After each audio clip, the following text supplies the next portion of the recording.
हर हर महादेव, हर हर महादेव। ओम नमः शिवाय। नमस्कार मित्रों, स्वागत है आपका बलबीर कोट्स चैनल में।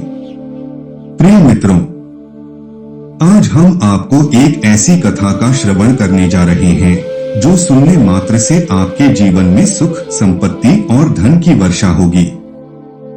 लेकिन अगर आप सभी को ऐसी कथाएं पसंद है और ऐसी ही आध्यात्मिक जानकारियां आपको अच्छी लगती है, सनातन धर्म के बारे में पसंद है, तो आप इस चैनल को बलबीर कोट्स सब्सक्राइब कर लीजिए।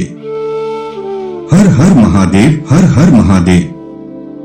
मित्रों, प्रतिदिन सब घर में भगवान की पूजा उपासना सभी लोग नियम से करते ही हैं। आज जगह का अभाव हो गया है, लेकिन फिर भी हर घर में एक मंदिर देखने को जरूर मिलता है। छोटा सा छोटा घर हो, वहाँ पर भी आपको पूजा का स्थान जरूर मिल जाएगा, क्योंकि इससे हमारे घर में हम मानते हैं सकारात्मक ऊर्जा का वास होता है।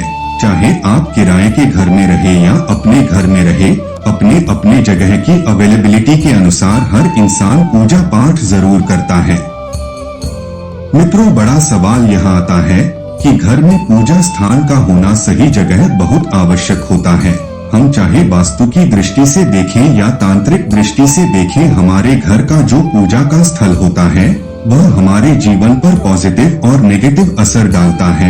मेरे प्रिय बच्चे, तुम्हारी भी कोई इच्छा हो और तुम अपने इच्छाओं को जल्दी से जल्दी पूरा करना चाहते हो तो अब भी टाइप करें महादेव जी का भाग्यशाली अंक 333। हर हर महादेव।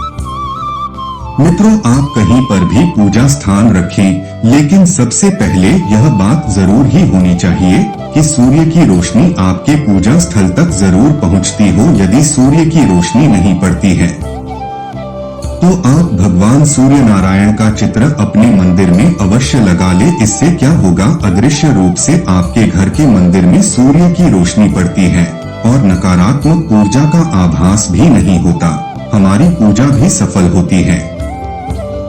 पूजा करते समय आपका मुख किस दिशा में हो, भगवान की प्रतिमा का मुख किस दिशा में हो, यह भी विशेष रूप से अगर ध्यान रखा जाए तो सही फलों की प्राप्ति कराता है। दोस्तों, वैसे तो हम क्या मानते हैं कि किसी भी स्थान में किसी भी दिशा में भक्ति भाव से अगर हम पूजन करें तो वह सफल होता है।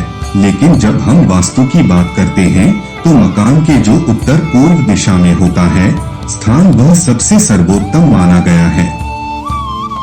मित्रों, इस स्थान पर पूजा स्थल होने से माना जाता है कि घर में शांति बनी रहती है, सुकून होता है, धन प्रसन्नता और स्वास्थ्य का लाभ मिलता है। उत्तर पूर्व दिशा का महत्व बताते हुए वास्तु में कहा जाता है कि जब वास्तु भगवान को धरती पर लाया गया था तो उनका शीर्ष यानी उनका मस्तक उत्तर पूर्व दिशा में था। इसलिए इस दिशा को सबसे श्रेष्ठ माना गया है। और यह दिशा और भी इम्पोर्टेंट क्यों है? क्योंकि सूर्य की पवित्र किरणें भी हमें इसी दिशा से मिलती है, जो कि हमारे घर में वहां की पूजा स्थल के वातावरण को सकारात्मक ऊर्जा से भर देती है। मित्रों, आप चाहे जॉइंट फैमिली में रहते हो सकता है। कई फैमिलीज में आजकल होता है कि परिवार एक होता है, बंटवारा हो जाता है भाई भाई का, लेकिन और सभी लोग एक ही घर में कई सारे पूजा घर बना लेते हैं। ऐसी मिस्टेक आपको नहीं करनी चाहिए। हो सकता है आपके घर में बंटवारा हो गया हो, अलग अलग रूम में रहते हैं, लेकिन एक ही मकान में एक ही घर में आपको एक ही पूजा रूम रखना चाहिए। नहीं तो जितने मेंबर्स हैं परिवार के, यह नहीं देखेंगे भगवान की कौन से मेंबर पर परेशानी आ रही है, घर में परेशानियां बढ़ने लगती हैं।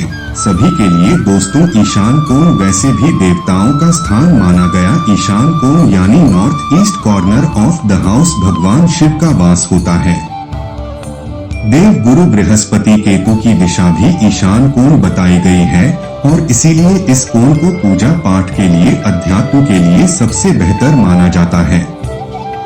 किस्मत के धनी होते हैं वह लोग जिनका मंदिर ईशान कोण में होता है। साक्षात भगवान की कृपा बरसती है, देवी देवताओं की कृपा बरसती है, ईश्वर खुशी से प्रसन्न होकर नृत्य करते हैं। मित्रों ध्यान रखें, अगर पूजा रूम चाहे एक जगह हो, आप एक ही रूम में हो, लेकिन उसको हमें हमेशा आपको ढक कर रखना चाहिए। लेकिन ज्यादा लंबे समय तक अगर दरवाजा आदि भी है, पर्दा आदि भी है, समय समय पर जैसे आप उठते हैं वैसे भगवान के मंदिर को खोले, जैसे आप सोते हैं वैसे ही भगवान को शयन कराएं। इस प्रकार से आपको उनकी देखभाल करनी चाहिए, नहीं तो दोष का परिणाम प्राप्त होते हैं। कुछ लोग क्या करते हैं, पूजा घर के आसपास गंदगी रखते हैं, पर्दा लगा दिया, भूल गए भगवान को खोला नहीं, चारों तरफ वातावरण में शोरगुल होता रखता है। ऐसा पूजा रूम दो युक्त होता है, चाहे वह वास्तु सम्मत क्यों ना हो, लेकिन ऐसे स्थान पर आकाश तत्व और वायु तत्व प्रदूषित हो जाते हैं। मेरे प्रिय बच्चे, तुम्हारे भी कोई इच्छा हो और तुम अपने इच्छाओं को जल्दी से जल्दी पूरा करना चाहते हो तो अब भी टाइप करें महादेव जी का भाग्यशाली अंक 333 हर हर महादेव, जिसके कारण इस पूजा कक्ष में बैठकर पूजन करने वाले व्यक्ति की एकाग्रता भंग होती है और पूजा का शुभ फल प्राप्त नहीं होता। इसलिए जब भी आप पूजा करने बैठे ध्यान रखें, आपके आसपास के वातावरण में शांति हो, तभी पूजन करने आपको बैठना चाहिए। मित्रों, जो भी विद्यार्थी हो या ज्ञान की प्राप्ति के इच्छुक व्यक्ति हो, उनको भी पूर्व दिशा में मंदिर की स्थापना करनी चाहिए और ध्यान रखना चाहिए घर में सीढ़ियों के नीचे बाथरूम से सटा हुआ या ऊपर नीचे बाथरूम हो, ऐसे स्थान पर बाथरूम के बगल में या बेसमेंट में, घर के बेसमेंट में आपको मंदिर नहीं बनानी चाहिए। इससे घर की खुशहाली और समृद्धि के लिए उत्तम नहीं माना जाता। कई लोग क्या करते हैं, मंदिरों की तरह घर में ही जो मंदिर रूम बनाते हैं, उसमें गुंबद बनाते हैं, कलश बनाते हैं। यह चीजें आपको घर के अंदर नहीं बनवानी चाहिए और मंदिर के ऊपर बीम या कोई भारी सामान नहीं होना चाहिए। मंदिर में खाली पड़े माचिस के डिब्बे, अगरबत्ती के डिब्बे, सूखे फूल, गीले कचरे आदि, माता के फटे वस्त्र, देवी देवताओं के फटे वस्त्र, गले वस्त्र तुरंत पर्व आदि पर बदल देना चाहिए। इससे दोष घर में उत्पन्न हो जाता है। मित्रों, आज की जानकारी बहुत ही खूबसूरत है। आपको माता रानी की सौगंध है, एक लाइक जरूर करना। आप जिस भी देवी देवताओं को मानते हैं उनके लिए एक लाइक जरूर करें और हमारे चैनल बलबीर कोट्स को जरूर सब्सक्राइब करें। आज की जानकारी आपको कोई नहीं बताएगा, यह बहुत ही महत्वपूर्ण और सर्वश्रेष्ठ जानकारी है जो आगे आपके लिए बहुत ही उपयोगी साबित होगी। मित्रों, पूजा में आपको ध्यान रखना चाहिए कुछ बातें की बीच में जब भी आप भगवान की अरेंजमेंट करेंगे तो सबसे पहले रोज सुबह ध्यान रखें, पंचदेव की पूजा आपको जरूर करनी चाहिए। पंचदेव कौन कौन है? सूर्य, गणपति, शिवजी, विष्णु और माँ दुर्गा। और ध्यान देना चाहिए कि पूजा स्थल पर बीच में भगवान गणेश की तस्वीर या मूर्ति जरूर होनी चाहिए। पूजा घर में अगर आप ब्रह्मा, विष्णु, शिव, इंद्र और सूर्य और कार्तिकेय की तस्वीरें रखते हैं तो इनका मुख हमेशा पूर्व या पश्चिम दिशा की ओर ही होना चाहिए।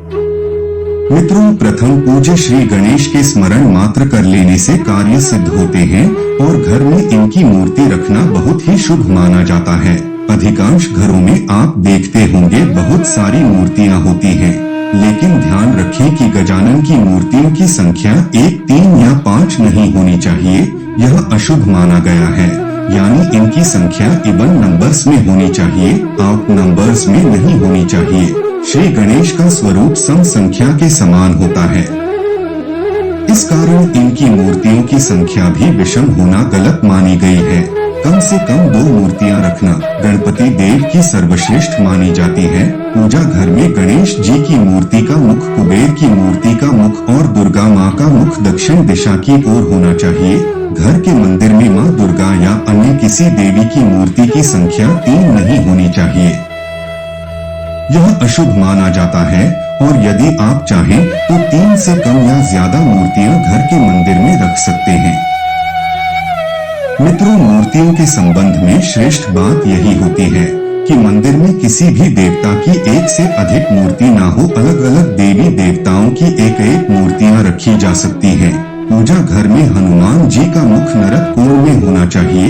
घर के मंदिर में हनुमान जी की मूर्ति की संख्या एक ही होनी चाहिए, क्योंकि बजरंग बली को रुद्र का अवतार मानते हैं, यानी शिव का अवतार मानते हैं। और घर में शिवलिंग भी एक ही होना चाहिए। मंदिर में अगर आप रखते हैं तो हनुमान जी की प्रतिमा, बैठे हुए हनुमान जी की प्रतिमा रखना सर्वश्रेष्ठ होता है। दूसरे किसी भाग में रख रहे हैं तो हनुमान जी की मूर्ति नहीं, ऐसी फोटो रखी जा सकती है जिसमें वह खड़े हुए हो। घर के दरवाजे के पास नॉर्थ दिशा में आप उड़ते हुए हनुमान जी की फोटो रख सकते हैं। यह नौकरी इत्यादि के लिए सर्वश्रेष्ठ होती है। दोस्तों ध्यान रखें, पति पत्नी का जो शयन कक्ष है, अगर उसी में आपने बनाया हुआ है, आपने साइड में मंदिर, तो आपको हनुमान जी की मूर्ति या फोटो उसमें नहीं लगानी चाहिए। आप वहां पर राधा कृष्ण का फोटो लगा सकते हैं। इस बात का हमेशा ध्यान रखें कि आप अपने घर के मंदिर में जिन भी मूर्तियों को रखते हैं, उनमें एक मूर्ति से दूसरी मूर्ति का 1 इंच का फासला जरूर होना चाहिए। इसके अलावा दो भगवान की मूर्ति कभी भी आमने सामने नहीं रखनी चाहिए, नहीं तो आपके जीवन में तनाव हो सकता है। इससे पूजा का फल आपको नहीं मिलेगा।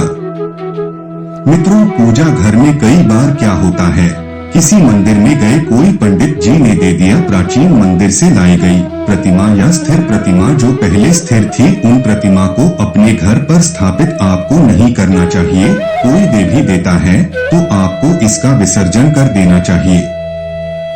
मित्रों, वास्तु विज्ञान में स्ट्रिक्टली मना किया जाता है कि भैरव भगवान की मूर्ति घर में नहीं रखनी चाहिए। हालांकि शिव भगवान धन का रूप होते हैं। मेरे प्रिय बच्चे, तुम्हारे भी कोई इच्छा हो और तुम अपने इच्छाओं को जल्दी से जल्दी पूरा करना चाहते हो तो अब भी टाइप करें।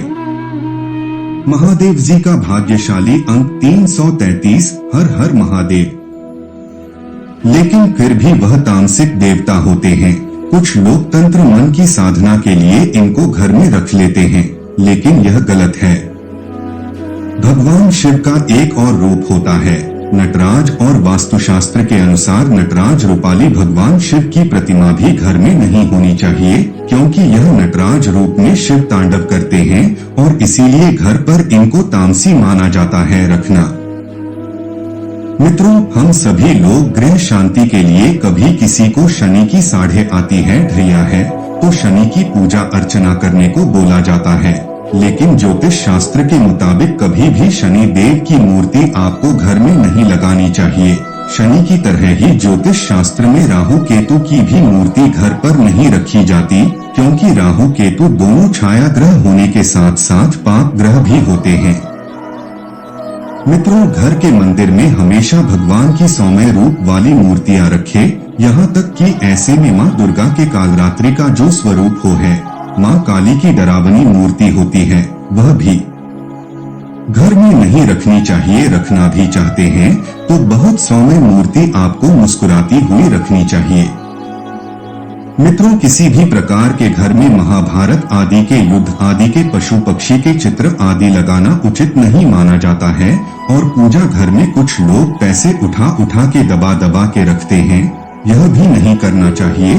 पूजा घर में कभी भी धन बहुमूल्य चीजें जो होती है वह आपको नहीं रखनी चाहिए। पूजा घर में आप वह सिक्का रखें जो आजीवन मंदिर में रखा हो। आप चांदी का सिक्का सदैव के लिए अर्पित कर सकते हैं। इससे आपके घर में सौभाग्य पूर्वक धन, ऐश्वर्य, धन, लक्ष्मी तथा अन्न भंडार की कोई भी कमी नहीं होगी। मंदिर को कभी खाली नहीं रखना चाहिए। चांदी का रुपया, पैसा या सोने की कोई भी वस्तु आपको अवश्य माता रानी को या देवी देवताओं को अर्पित जरूर करना चाहिए। आप चांदी का सिक्का भी विशेष रूप से मंदिर में रख सकते हैं। यदि आपके पास कुछ भी मंदिर में रखने के लिए विशेष नहीं है तो आप विशेष तौर पर पुष्प अर्पित करते। पुष्प जो होते हैं हीरे, मोती, सोना, चांदी से भी बढ़कर देवी देवताओं के लिए होते हैं।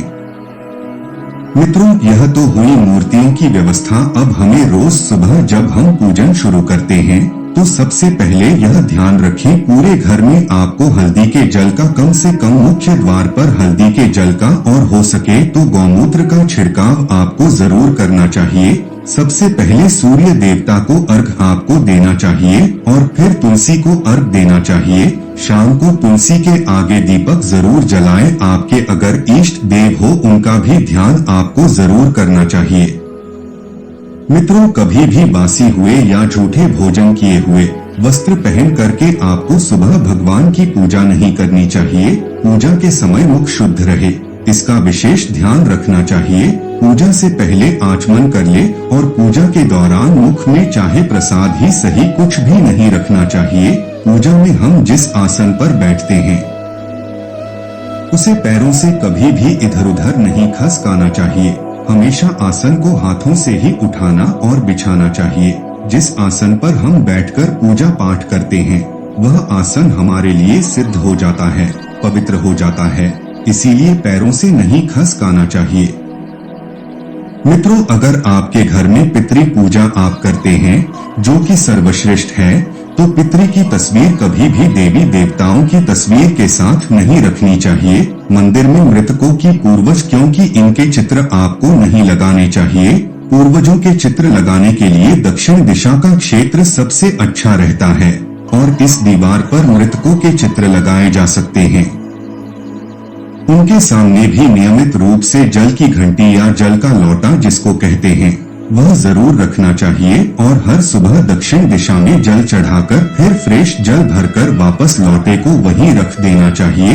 रोज सुबह शाम एक दीपक कम से कम उनके नाम का दक्षिण मुखी होकर के जरूर जलाना चाहिए। अगर सुबह शाम दोनों समय नहीं भी जल सके तो कम से कम शाम के समय आपको यह जरूर करना चाहिए। मित्रों, और वर्ष भर में जब भी श्रेष्ठ मुहूर्त आते हैं, कोई भी तीज त्योहार होता है, तो पूरे घर में आपको गौमूत्र का छिड़काव करना चाहिए। गौमूत्र के छिड़काव से दो चीजें होती हैं। एक तो वातावरण पवित्र होता है, सकारात्मकता आती है, और दूसरा गौमूत्र बहुत ही चमत्कारी उपाय होता है। इस उपाय से घर पर दैवीय शक्तियों की कृपा बनी रहती है और किसी भी तरह का ब्लैक मैजिक हो, घर पर नेगेटिव एनर्जी जी का वास हो चुका है, वह घर से बिल्कुल दूर हो जाते हैं। मित्रों, जो भी मूर्तियां आप अपनी पूजा मंदिर में रखेंगे वह छोटी और कम वजनी हो तो ही बेहतर है। ज्यादा बड़ी मंदिर की तरह मूर्तियां आपको घर में विराजमान नहीं करनी चाहिए। शिवलिंग के लिए बताया जाता है कि अंगूठे के आकार से बड़ा नहीं होना चाहिए और शिव जी को अगर आप रखते हैं तो शिव परिवार को जरूर ही रखना चाहिए। भगवान का चेहरा कभी भी ढका हुआ नहीं होना चाहिए। यहाँ तक कि फूल माला से भी कई लोग चेहरा ढक देते हैं। ऐसा नहीं करना चाहिए। संभव हो तो पूजा स्थल आपका ग्राउंड फ्लोर पर रखें और खुला खुला और बड़ा होना चाहिए। मित्रों, अगर कोई मूर्ति खंडित हो जाए या पूजा का सामान क्षतिग्रस्त हो जाए, चाहे वह दीपक ही हो, उसे तुरंत पूजा स्थल से हटाकर कहीं बहते जल में प्रवाहित कर देना चाहिए। खंडित मूर्तियों की पूजा अशुभ मानी गई है। इस संबंध में सिर्फ एक बात ध्यान रखें कि सिर्फ शिवलिंग अगर आपका उसमें क्रैक है या कुछ भी है, किसी भी अवस्था में शिवलिंग खंडित नहीं मानी जाती है। भगवान के आगे एक जल का लोटा हमेशा रखना चाहिए और हो सके तो तुलसी पत्र, जो भी विष्णु भगवान राम जी हो या विष्णु भगवान के स्वरूप हो, कृष्ण हो, हनुमान हो, इन सभी को आपको तुलसी दल रोज जरूर चढ़ाना चाहिए। मित्रों, का मिनट ही सही पर पूजा सुबह सुबह दिन की शुरुआत करने के पहले आपको ध्यान करना, आसन देना, भगवान को स्नान करवाना, धूप दीप करना, अक्षत चावल चढ़ाना, को कुमकुम चंदन चढ़ाना, पुष्प चढ़ाना, प्रसाद चढ़ाना, यह जो जितना भी आप कर सके थोड़ा बहुत ही सही आपको जरूर करना चाहिए। सभी प्रकार की पूजा में चावल विशेष रूप से चढ़ाए जाते हैं। मेरे प्रिय बच्चे, तुम्हारे भी कोई इच्छा हो और तुम अपने इच्छाओं को जल्दी से जल्दी पूरा करना चाहते हो तो अब भी टाइप करें। महादेव जी का भाग्यशाली अंक 333, हर हर महादेव। लेकिन पूजा के चावल हमेशा अक्षत होने चाहिए, यानी अखंडित होने चाहिए। पूरे चावल बिना टूटे हुए चावल आपको चढ़ाने चाहिए। हो सके तो इन्हें हल्दी से पीला करके रखें। कैसे पीला करते हैं? हल्दी से थोड़े से पानी में हल्दी को घोल ले, फिर इन चावलों को उसमें मिक्स कर दे। उसके बाद उसको फैलाकर सुखा ले और इसके बाद इसको स्टोर करके आप रख लें। इस तरह से पीले चावलों से अगर आप पूजन करते हैं तो माना जाता है यह बहुत ही धनदायी होता है। मित्रों, रोज आपको पूजा में 2 दीपक जरूर जलाने चाहिए, एक घी का दीपक और एक तेल का दीपक। घी का दीपक दाहिनी ओर यानी कि राइट हैंड साइड में जलाना चाहिए और तेल का दीपक बाईं ओर जलाना चाहिए। घी के दीपक के लिए सफेद रुई की बाती का उपयोग किया जाना चाहिए और तेल के दीपक के लिए हो सके तो लाल धागे की बाती सर्वश्रेष्ठ बताई गई है। जिस दीपक में आप तेल डालेंगे उसमें 2 लौंग और 2 कपूर आप जरूर डालें। यह काम करने से घर पर नजर, बुरी नजर या जो भी गलत चीजें होती हैं वह आपके घर से दूर हो जाती है। यहाँ तक कि भगवान शिव कहते हैं, जलता हुआ दीपक घर में अकाल मृत्यु तथा दुर्घटनाओं से बचाता है। मित्रों, दीपक हमेशा ध्यान रखें भगवान की प्रतिमा के ठीक सामने लगाना चाहिए। शाम को आपके घर में लक्ष्मी प्राप्ति के लिए गग की धूप, नजर बाधा आदि के लिए, टोने टोटके के लिए लोबान की धूप और सुख शांति के लिए तेज पत्ता जरूर जलाना चाहिए। तेज पत्ता जो होता है जिसे हम खाने में डालते हैं वही होता है तेज पत्ता। मित्रों, मंदिर आप कभी भी शयन कक्षा, बेडरूम में बनाना ही नहीं चाहिए और अगर किसी कारणवश आप बना लेते हैं तो पर्दा से ढक करके उसको जरूर रखना चाहिए। एक लकड़ी का हो सके तो हल्का पार्टीशन दे दे, यह ज्यादा अच्छा रहता है। पति पत्नी के लिए यदि एक कमरे की व्यवस्था हो और कोई जगह नहीं हो तो मंदिर आप पूजा करने के बाद पूरा ढक दें। मंदिर आप शयन कक्षा में भी रख सकते हैं, पर शर्त यह है कि आपको मंदिर ढककर सोना चाहिए और सिर्फ पूजा करते समय ही खोलना चाहिए और कुछ समय बाद वापस पर्दा ढक देना चाहिए। इससे आपकी पूजा पाठ भी सफल होगी और मंदिर को दूसरी ओर ले जाने का भय भी आपको नहीं सताएगा, दोष भी नहीं लगेगा। मित्रों, रात के समय स्पेशली मंदिर पर पर्दा कर देना चाहिए। पूजा में बासी फूल पत्ते अर्पित नहीं करने चाहिए। हमेशा स्वच्छ और ताजे जल का ही उपयोग करें और भगवान देवी देवताओं के ऊपर चढ़ाए गए हार, फूल, पत्तियां आदि जो भी आप चढ़ाते हैं उनको कभी भी बिना धोए अर्पित नहीं करना चाहिए। एक बार पहले साफ पानी से जरूर धो लें। जब भी फूल चढ़ाएंगे तो दाएं हाथ की अनामिका और अंगूठे की सहायता से आपको फूल अर्पित करने चाहिए और चढ़ाए हुए फूल को अंगूठे और तर्जनी की सहायता से उतारने चाहिए। फूल की कलियों को चढ़ाना मनाही होता है। कभी भी फूल की कलियां भगवान पर नहीं चढ़ा चाहिए, लेकिन यह नियम कमल के फूल पर लागू नहीं होता है। मित्रों, कभी भी मंदिर का कूड़ा कचरा, अगरबत्ती के डिब्बे, माचिस के डिब्बे, सड़े हुए फूल तथा मैले वस्त्र गंगा मैया में विसर्जित नहीं करना चाहिए। इससे गंगा मैया नाराज हो जाती हैं। शास्त्रों में एक कथा आती है, गंगा में जब लोग सड़े गले वस्त्र और सड़ी चीज विसर्जित करने लगे थे तब माता गंगा भगवान शिव के पास रोते हुए गई थी। तब भगवान शिव ने क्रोधित होकर ऐसा वरदान गंगा माता को दिया था कि जो भी व्यक्ति अपवित्र चीजें गंगा में विसर्जित करे उसको मेरा भयंकर श्राप लगेगा, वह नरक में भटकता रहेगा, उसे कभी मोक्ष प्राप्त नहीं होगा, उसे गंगाजल कभी प्राप्त नहीं होगा। वह कितना भी गंगा में स्नान कर ले उसका शरीर हमेशा अपवित्र ही रहेगा। इसीलिए गंगा में केवल पवित्र राख, हवन सामग्री की राख, पवित्र फूल या देवी देवताओं की खंडित मूर्तियां ही विसर्जित करना चाहिए। डब्बे, पन्नियां कभी गंगा में नहीं डालना चाहिए। जानवरों की हड्डी, मांस गंगा में कभी नहीं डालना चाहिए। मित्रों, तुलसी के बिना ईश्वर की पूजा पूर्ण नहीं मानी जाती। तुलसी की जो मंजरी होती है वह सब फूलों से बढ़कर मानी जाती है। मंगल, शुक्र, रवि, अमावस्या, पूर्णिमा, द्वादशी और रात के समय या संध्या काल में तुलसी दल नहीं तोड़ना चाहिए। यहाँ तक कि ग्रहण हो, ग्रहण के दौरान भी तुलसी पत्र नहीं तोड़ना चाहिए।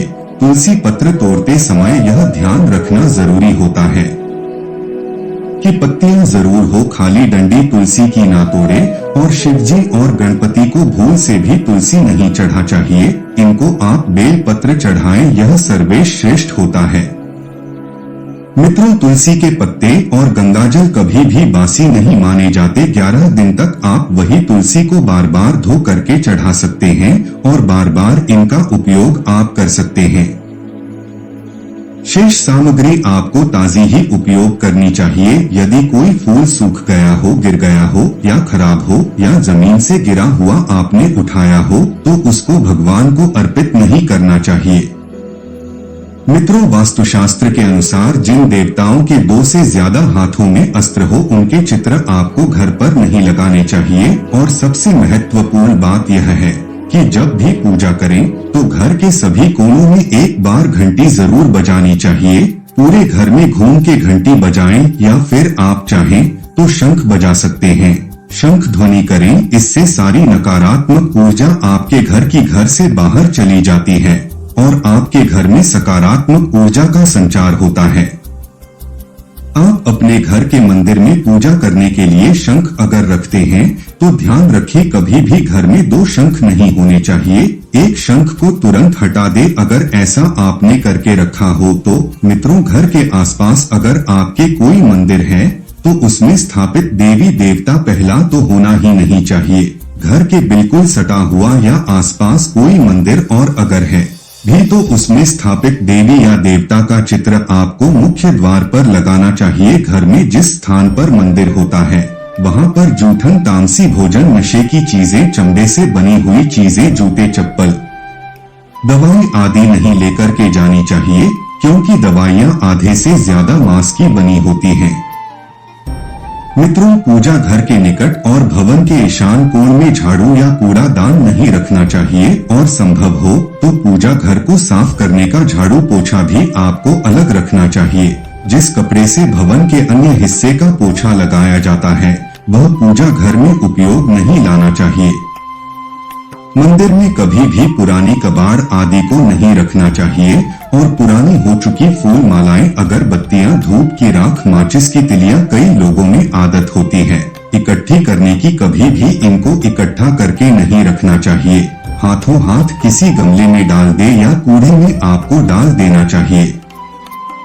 मित्रों, हमेशा पूजा के बाद आपको परिक्रमा जरूर करनी चाहिए। अपने स्थान पर एक बार घूम ले और नहीं तो अगर आप भगवान की अलग अलग देवी देवताओं की अलग परिक्रमा करना चाहते हैं तो भगवान सूर्य की 7, श्री गणेश की 3, विष्णु भगवान की 4 और शिव जी की आधी परिक्रमा करनी चाहिए। मित्रों, अब हम बात कर लेते हैं मैन वाली की। मुख किशोर होना चाहिए। जब हम पूजा करते हैं तो सामान्यता पूर्वाभ्यास प्रकट करती है जिससे हम अपने लक्ष्य को तलाश करने में आसानी से अपने लक्ष्य को प्राप्त करते हैं। मित्रों, वास्तु में पश्चिम की तरफ पीठ करके यानी पूर्वा अभिमुख होकर बैठना ज्ञान प्राप्ति के लिए श्रेष्ठ माना जाता है। भगवान का मुख दक्षिण मुखी कभी नहीं होना चाहिए। यह ध्यान रखें, पूर्व, पश्चिम और उत्तर मुखी भगवान हो सकते हैं। जब हम तंत्र शास्त्र की बात करते हैं या कर्म कांडों की बात करते हैं तो इसमें लक्ष्मी की जो प्राप्ति के लिए पूजन करना चाहते हैं उनको पश्चिम मुख होकर के अर्चना करनी चाहिए। इसमें हमारा मुख पश्चिम की ओर होता है और देव प्रतिमा की दृष्टि और मुख पूरब की ओर होता है। मित्रों, यह जो उपासना पद्धति है यह सामान्य उपासना पद्धति से पदार्थ प्राप्ति या कामना पूर्ति के लिए अधिक करेक्ट होती है। उन्नति के लिए कुछ ग्रंथ बताते भी हैं कि उत्तरमुखी होकर के उपासना करनी चाहिए। दक्षिण दिशा सिर्फ षट कर्मों के लिए इस्तेमाल की जाती है, लेकिन यह ध्यान रखें कर्मकांड, तंत्र और वास्तु यह तीनों अलग अलग विद्याओं हैं। इन सबको कभी भी आपको मिलाना नहीं चाहिए। सिंपल पूजा करना चाहते हैं तो पूरब की ओर मुख करके पूजा करें, यह सर्वश्रेष्ठ होता है। धन प्राप्ति के लिए आपको पश्चिम की ओर मुख करके करना चाहिए और कभी कभी आप चाहें तो उत्तर की ओर। अगर आपके पास अरेंजमेंट नहीं है तो उत्तर की ओर मुख करके भी आप पूजन कर सकते हैं। मेरे प्रिय बच्चे, तुम्हारे भी कोई इच्छा हो और तुम अपने इच्छाओं को जल्दी से जल्दी पूरा करना चाहते हो तो अब भी टाइप करें। महादेव जी का भाग्यशाली अंक 333। हर हर महादेव। मित्रों, इस प्रकार से अगर आप भी अपने घर में सही स्थान सही दिशा में पूजा स्थल बनवा करके सही तरीके से पूजन करते हैं तो निश्चित रूप से वहां पर सकारात्मक ऊर्जा का प्रवाह रहता है, जो आपको स्वस्थ रखेगा, सुखी बनाएगा और सामर्थ्यवान बनाएगा। आज मैंने ट्राई किया है कि आपको बिल्कुल नियम से स्टेप बाय स्टेप बताऊं कि कैसे आपको मूर्ति स्थापना रखनी चाहिए, किस प्रकार से किस मुख होकर के पूजन करना चाहिए, क्या क्या चीजें पूजा में रखनी चाहिए और रोज की पूजा आपको कैसी करनी चाहिए। मित्रों, एक लास्ट बात, कुछ लोग पूछते हैं कि लड्डू गोपाल अगर हम रखते हैं तो एक से अधिक रख सकते हैं कि नहीं। तो मित्रों, बिल्कुल रख सकते हैं। आप जितनी चाहे कान्हा की मूर्तियां रख सकते हैं, युगल जोड़ी रखें, कान्हा रखें, छोटे से लड्डू गोपाल रखें, राम बलराम रखें, इसमें कोई हानि नहीं होती है। मित्रों, अब जानते हैं दीपक का पूरा जल जाना या दीपक में फूल बनना हमें क्या संकेत देता है और दीपक क्यों जलाना है। जरूरी हम दीपक के बारे में बारी बारी एक एक जानकारी आपको बताएंगे। जो दीपक आप अपने घर में जलाते हैं उसका ज्ञान आपको होना चाहिए। चलिए जानते हैं दीपक के विषय में कुछ गुप्त जानकारियां। आपको माता रानी की सौगंध है। वीडियो को एक लाइक जरूर करना। आपका एक लाइक बहुत ही कीमती है। चमकते सितारे की तरह अपना भाग्य चमचमाते हुए देखने के लिए घर में दीपक का यह प्रयोग जरूर करें। घर में जलता हुआ दीपक है तो जीवन है, क्योंकि दीपक ही हमारा जीवन बचाता है। जहाँ होता है जलता हुआ दीपक, वहाँ धन भी खींचा चला आता है। आज हम दीपक से जुड़ी कई महत्वपूर्ण जानकारी आपको देने वाले हैं। वीडियो के अंत तक बने रहना। आज हम दीपक से जुड़ी हुई कुछ रहस्यमयी बातों के बारे में जानेंगे। उस दीपक के बारे में जिसे हम पूजा करते समय या पूजा घर के मंदिर में या घर के बाहर के मंदिर में जलाते हैं। आप अपने घर के मंदिर में या फिर बाहर के मंदिर में पूजा तो जरूर करते होंगे और पूजा करते समय दीपक जलाने का नियम भी आपको पता होगा। आपको पता होगा कि जिस दीपक को आप जिस भगवान का नाम लेकर जलाते हैं, कहीं वह दीपक कुछ गलत संकेत तो नहीं दे रहा है।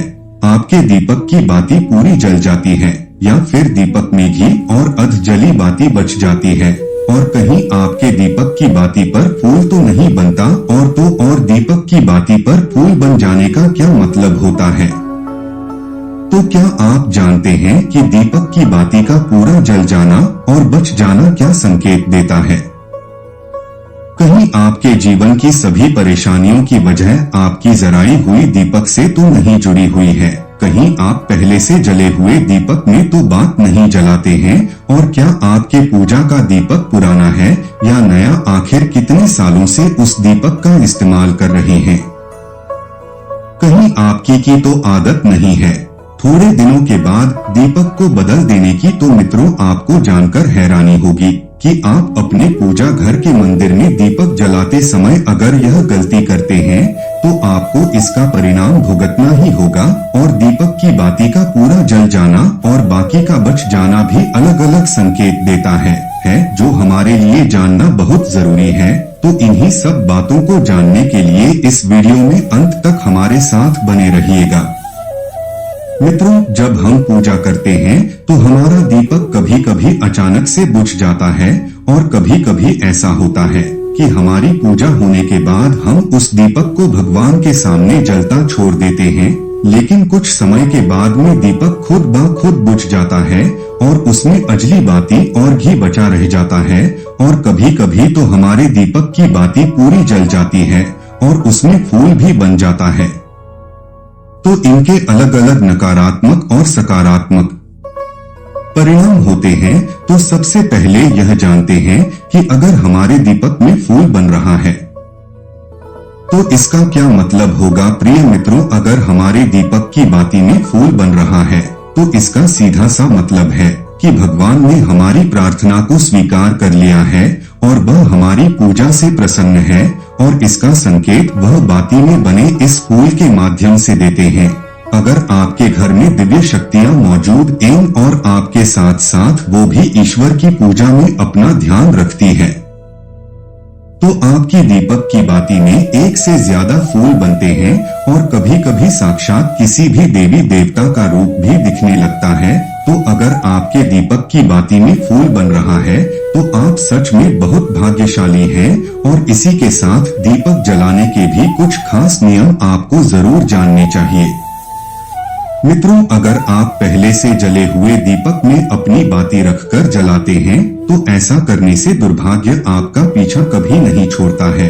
अगर दीपक में पहले से जली हुई बाती की राख या फिर रुई और कलश है और आपने अपनी बाती इसमें रखकर जला दी तो ऐसा करने से भगवान आपसे प्रसन्न होने की बजाय आपसे नाराज हो जाते हैं और आपको इसके बहुत ही भयानक परिणाम देखने को मिलते हैं और आपके बनते हुए काम बिगड़ने लगते हैं। आपकी तिजोरी का धन खर्च होने लगता है और आपके धन आने के सारे रास्ते भी बंद हो जाते हैं। तो हमेशा यह ध्यान रखें कि जब भी आप दीपक जलाएं आप हमेशा साफ सुथरे दीपक का ही इस्तेमाल करें। दोस्तों, इसी के साथ कुछ लोगों की आदत होती है कि वह हर थोड़े दिन बाद अपने दीपक को बदल देते हैं। तो इस पर गुरुजी का कहना है कि आप जिस दीपक से पूजा करते हैं आप उस दीपक को कभी मत बदलिए, आप उस दीपक को सिद्ध हो जाने दीजिए। जब कोई दीपक रोजाना भगवान के सामने जलता है तो वह दीपक समय के साथ सिद्ध हो जाता है। भगवान की सकारात्मक ऊर्जा उस दीपक में आ जाती है और जब भी आप वह दीपक जलाते हैं तो आपका तन और मन दोनों पवित्र हो जाते हैं। तो आप हर रोज उस दीपक को साफ कीजिए, फिर उसमें बाती रखकर जलाएं। आप जितनी बार भी दीपक जलाएं उतनी बार उस दीपक को साफ करके बार बार उसी दीपक में बाती जलाएं। लेकिन अगर आप गलती से भी उस दीपक को बदलते हैं तो आपकी तरक्की में रुकावट आ सकती है। इसलिए आप अपने दीपक को कभी भी मत बदलना। 10 साल 20 साल तक आप उसी दीपक में लगातार बाती जलाएं, इससे आपका दीपक सिद्ध हो जाएगा और आप इसका चमत्कार अपने घर में भी देख सकते हैं। मेरे प्रिय बच्चे, तुम्हारे भी कोई इच्छा हो और तुम अपने इच्छाओं को जल्दी से जल्दी पूरा करना चाहते हो तो अब भी टाइप करें महादेव जी का भाग्यशाली अंक 333। हर हर महादेव। अगर आपके घर में कोई भी रोगी हो, बीमार हो या किसी का बुखार नहीं जा रहा हो तो आप इस दीपक को थोड़ी देर के लिए किसी बर्तन में डालिए और अब उस रोगी को यह पानी पिला दीजिए। 10 से 15 मिनट के भीतर उसका बुखार उतार जाएगा। वहीं अगर आपके घर में किसी को नजर लगी हो या फिर आपके व्यापार में किसी की नजर लगी हो, आपका धंधा अच्छे से नहीं चल रहा हो, तो भी आप इस दीपक को तांबे के बर्तन के भीतर पानी में भरकर उसमें डाल दीजिए और रात भर के लिए छोड़ दीजिए। अगले दिन सुबह पानी का छिड़काव अपने घर में और अपनी दुकान पर करिए। ऐसा करने से आपको साफ साफ परिणाम दिखाई देंगे, क्योंकि जब हम लगातार एक ही वस्तु का प्रयोग अपनी पूजा में करते हैं तो वह वस्तु शुद्ध हो जाती है। भगवान की जो ऊर्जा होती है वह उस वस्तु में समा जाती है। तो कभी भी अपने मंदिर के दीपक को बदलने की गलती ना करें। मित्रों, अगर आपके मंदिर का दीपक टूट जाता है या फिर खराब हो जाता है या खंडित हो जाता है, आप तभी उस दीपक को बदल सकते हैं। लेकिन फिर भी आप उस दीपक को ना फेंकें बल्कि इसे अपने घर में संभाल कर रखें, क्योंकि यह भगवान की सकारात्मक ऊर्जा का भंडार होता है। वहीं अब आपको यह भी बता देते हैं कि अगर आपके दीपक की बाती पूरी नहीं जलती है, आपके दीपक में ही बच जाती है, तो इसका क्या परिणाम होता है। तो सबसे पहले यह देखिए कि अगर आप किसी भी पेड़ पौधे की पूजा कर रहे हैं और पूजा में जलाया हुआ दीपक पूरा नहीं जलता या फिर उसमें ही बच जाता है, तो इससे आपके घर में बीमारियां घर बना लेती हैं और यह बीमारी कभी भी आपका पीछा नहीं छोड़ेगी। तो जब भी आप किसी भी पेड़ पौधे की या मंदिर के बाहर किसी भी जगह की पूजा करें तो यह ध्यान रखें कि उसकी बाती पूरी जले और उस बर्तन में भी ना बचे, क्योंकि यह आपकी अच्छी सेहत के लिए बहुत ही ज्यादा अच्छा प्रभाव देगा। वहीं अगर आपके घर के मंदिर में दीपक की बाती पूरी नहीं जलती है, पूजा करते समय दीपक बार बार बुझ जाता है, तो जरूर आपके घर में नकारात्मक ऊर्जा का वास है और यह आपकी पूजा में विघ्न डालने का काम करती है। मित्रों, हमारे घर में अगर कोई बुरी शक्ति होती है या फिर कोई ऐसी ऊर्जा होती है जो यह नहीं चाहती कि आपके घर में भगवान की कृपा हो और आपके घर में सकारात्मक ऊर्जा हो, तो यह आपकी पूजा सफल नहीं होने देती। क्योंकि मित्रों, एक वातावरण में एक ही तरह की ऊर्जा रह सकती है, या तो सकारात्मक या नकारात्मक, और जो बुरी शक्तियाँ होती हैं वह यह कभी भी नहीं चाहती कि आपके घर में देवी शक्तियों का वास हो। क्योंकि अगर आपके घर में भगवान ने अपनी कृपा की तो उन बुरी शक्तियों और ऊर्जाओं को आपके घर से जाना पड़ेगा। तो यह बुरी शक्तियां हमेशा इसी कोशिश में रहेगी कि आपकी पूजा में रुकावटें आएं, और इन्हीं के प्रभाव से हमारा दीपक बार बार बुझ जाता है, या फिर हमारे दीपक की बाती ही पूरी नहीं जलती। तो इस सब से बचने के लिए आपको क्या करना है कि सच्चे मन से भगवान का स्मरण करना है, और जब भी आप दीपक जलाएं तो भगवान से सबसे पहले यह प्रार्थना करें कि आपके आसपास जितनी भी नकारात्मक ऊर्जा हो वह आपसे दूर रहे, भगवान की कृपा आप पर बनी रहे। साथ ही ऐसी शक्तियों से बचने के लिए जब भी आप दीपक जलाएं तो गंगाजल से एक गोल घेरा बना लेने और इस गोल घेरे में दीपक को रखें। क्योंकि मित्रों, गंगाजल बहुत ही पवित्र माना गया है और महादेव का वरदान भी गंगाजल को मिला हुआ है। तो गंगाजल में सबसे पहले तो कोई भी बुरी शक्ति प्रवेश नहीं कर सकती, इसलिए कभी भी गंगाजल खराब नहीं होता, और गंगाजल हर तरह की ऊर्जा को सकारात्मक ऊर्जा में बदल देता है। और अगर आप गंगाजल से बने हुए गोल घेरे में दीपक को रखेंगे तो यह आपकी पूजा में किसी भी शक्ति को बाधा नहीं बनने देगा, और कोई भी नकारात्मक शक्ति आपकी दीपक को बुझा नहीं पाएगी, और आप निर्वाह अपनी पूजा संपन्न कर पाएंगे, और देवी शक्तियां भी आपके जीवन में अपनी कृपा और आशीर्वाद बनाए रखेगी। अगर मान लीजिए आपकी कोई विशेष मनोकामना है और आपकी कोई मनोकामना आप चाहते हैं कि पूरी हो जाए, और बहुत लंबे समय से, बहुत ज्यादा वक्त से आपकी वह समस्या बनी हुई है, आपकी कोई मनोकामना है जो पूरी नहीं हो पा रही है, तो आपको यह सरल सा उपाय जरूर कर लेना चाहिए। चाहे आपकी कैसी भी मनोकामना हो, जैसे मान लीजिए आपके जीवन में संतान सुख आपको प्राप्त नहीं हो पाया है और आप चाहते हैं कि आपको संतान की प्राप्ति हो जाए, या फिर आप एक अच्छे जीवन साथी की कामना करते हैं, आपके विवाह से जुड़ी कोई समस्या है, धन से जुड़ी कोई समस्या है, कहने का मतलब है कि हर प्रकार की समस्या का उपाय है यह एक छोटा सा उपाय। तो मित्रों, यह उपाय बहुत ही ज्यादा खास उपाय है। क्योंकि यह आपकी हर प्रकार की समस्या को समाप्त करता है और आपकी जो भी मनोकामना है उसे पूरी करता है।